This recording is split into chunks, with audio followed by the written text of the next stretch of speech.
Okay, hi guys, welcome to what is, I think, the trickiest poem by far in the Power and Conflict anthology, Tissue.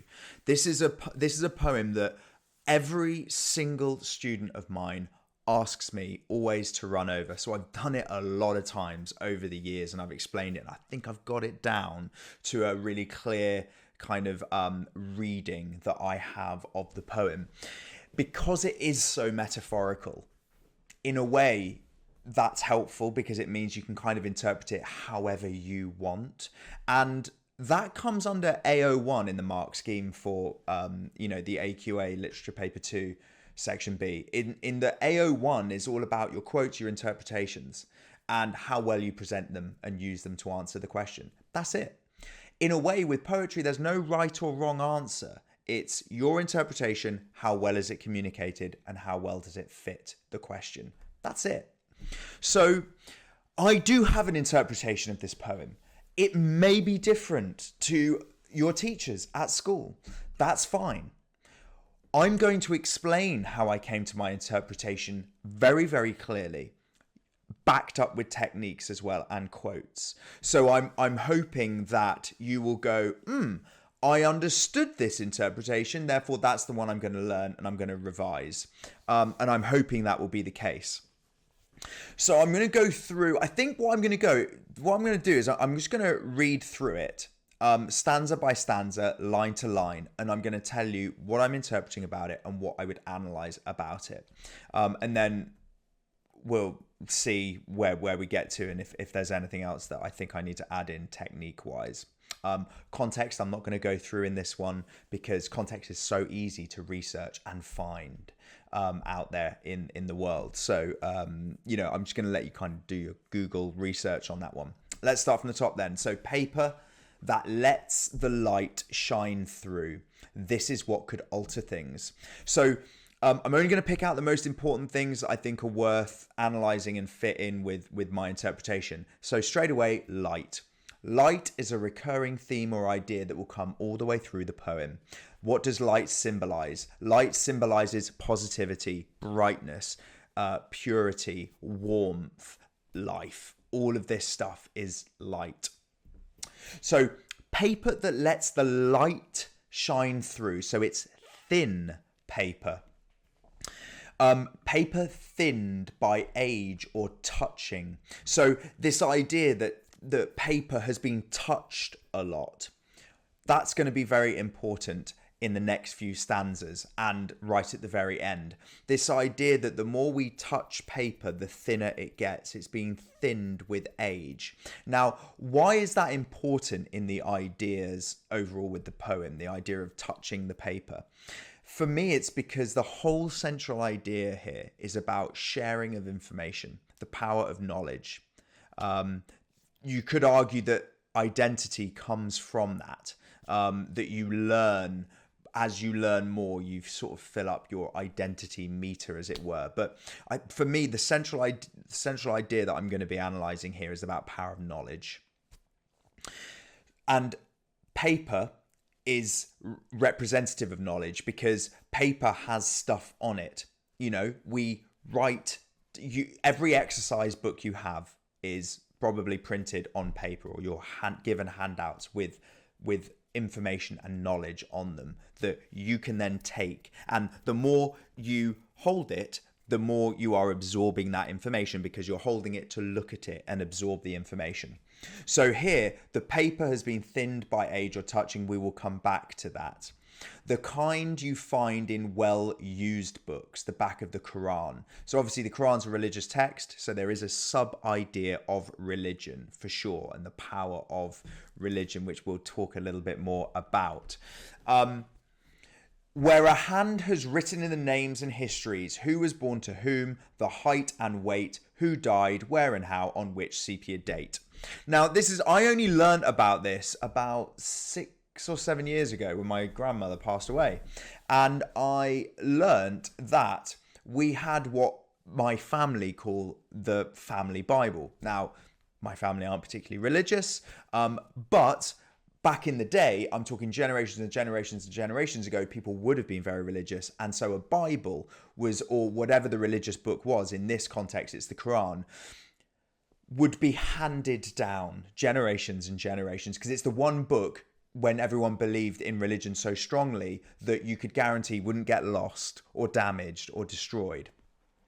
And what the families would do is they would write at the back, in the kind of blank pages, their family history.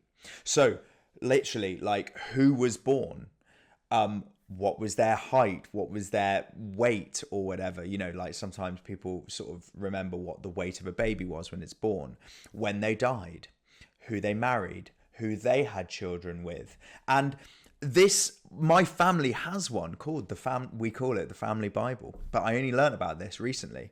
What I've discovered is that this is actually, particularly here in England, this was quite a common sort of occurrence generations and generations ago. I'm talking hundreds plus years ago. Here, what it's saying is it's actually basically the same. This time using the Quran. So someone has written in their family history of who was born, the height and weight, who died on which sepia date. So that is the sharing of knowledge. It's the passing down of knowledge. Here is our book. I'm writing down, I'm passing that to the person below me in the family tree. That is sharing knowledge. And that is now giving me, if I receive that Bible, the power of that knowledge that it's been handed down. You see where I'm going with this, the power of knowledge. And of course, it's identity, because it's about passing down your family history. Pages smoothed and stroked and turned transparent with attention. It's like they've been touching this paper so much, each generation learning that information. It's become so thin from all of the touching of it.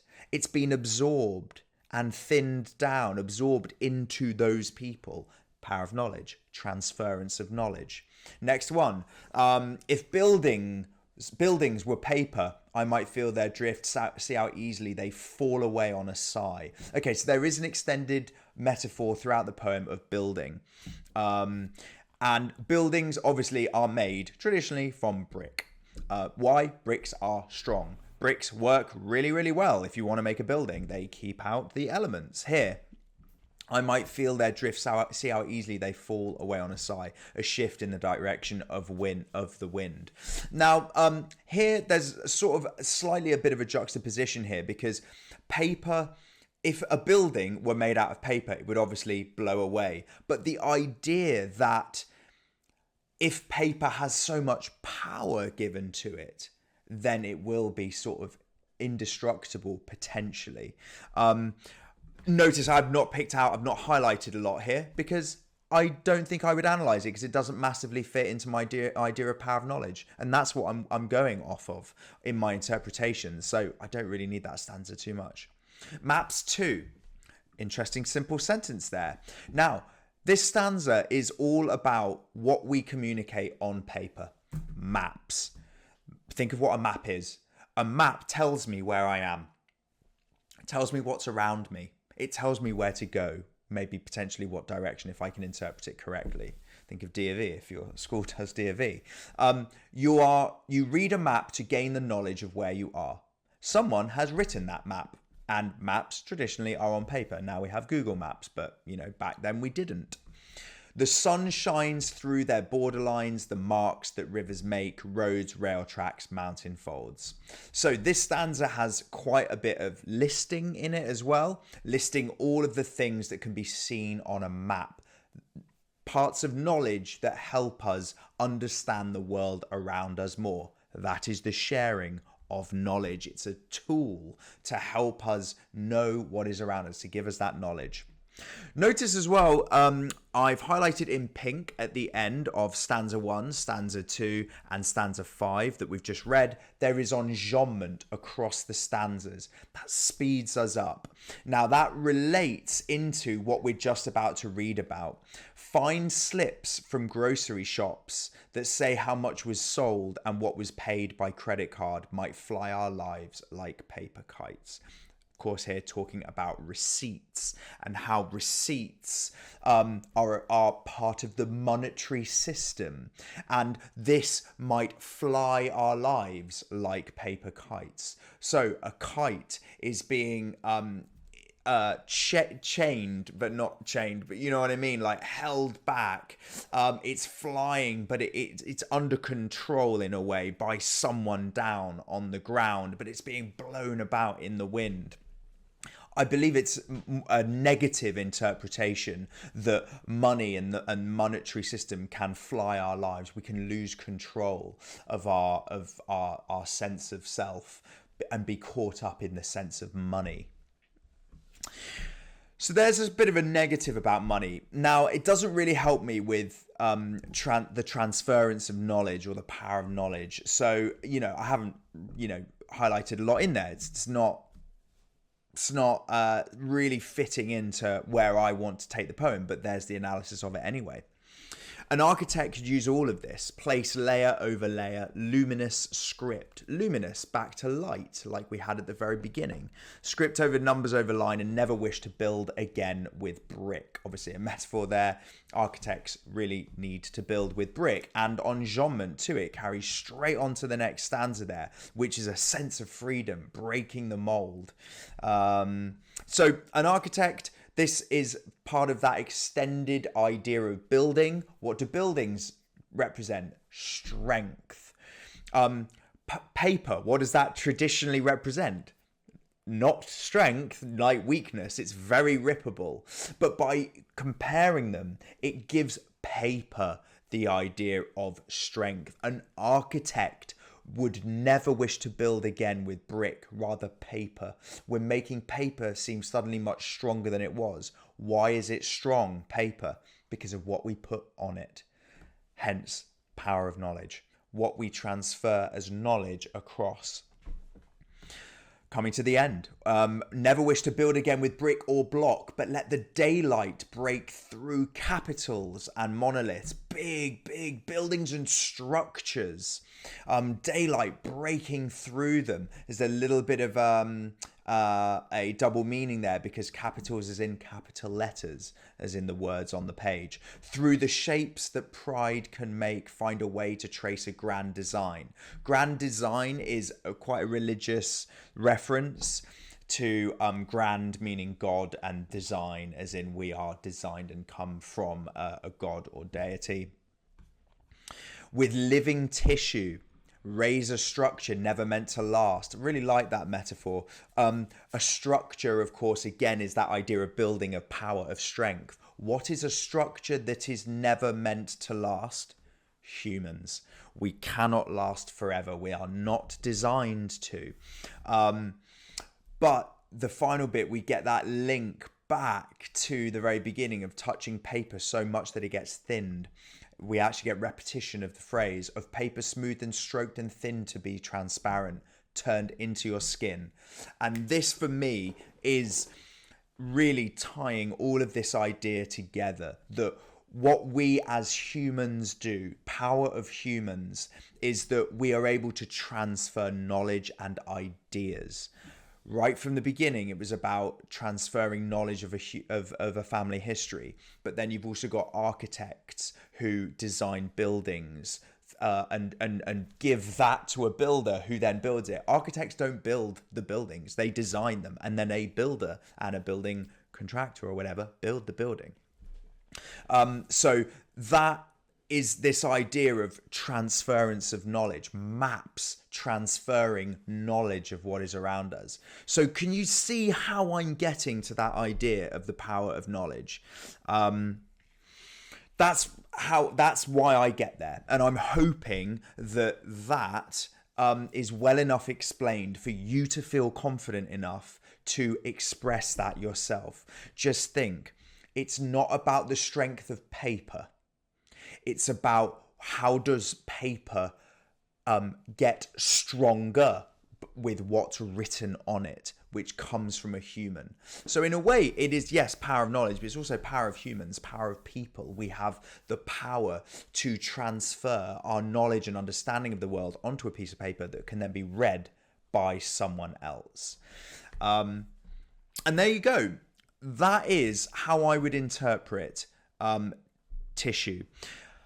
You can see here that I've put form techniques in pink. By form, we mean techniques that are unique to poems. Okay, you would not analyze them on a language paper.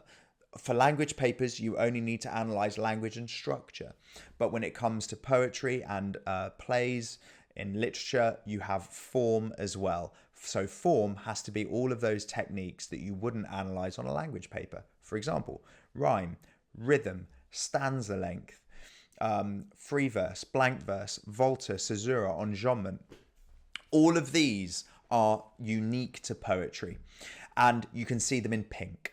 So do have a look over that. Obviously pause it and have a look at my notes there. Language techniques are in green, and blue is structure. So that gives you all of the information and techniques you need. In black, I've put like what the idea is, or what's potentially being communicated there.